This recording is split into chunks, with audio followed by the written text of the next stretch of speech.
Montecito and Montecito. And what happened here is the creek, or this little river here, overflowed and it pushed a bunch of water through the property. I don't know if you can see it, I can't see it, but the pool's just full of mud over there.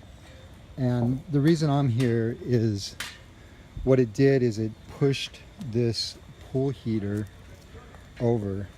And here's the part that broke off right here.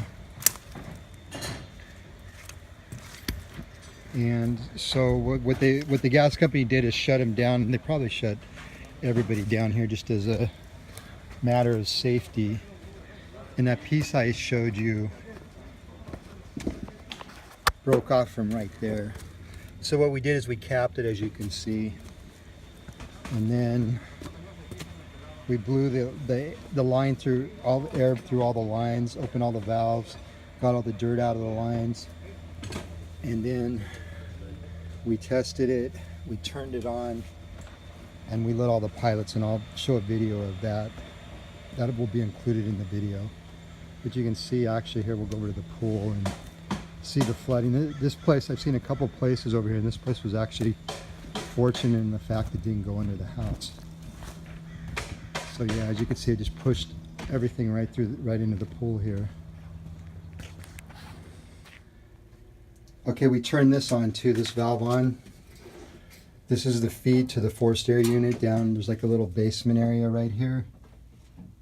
And we tested that and it's working fine too. And there's no water damage in here or under the house that I saw. At least not anywhere near the heater. We also got the stove working properly with no problems. I ran the stove a good 2 or 3 minutes just to make sure it was working. Oh, gotta light it, yeah. Okay, so I'm gonna push this back into the wall.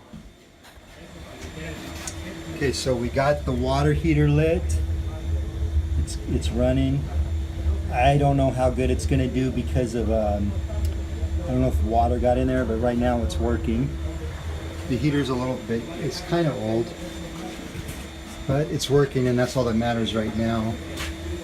Just to show that I'm at the property.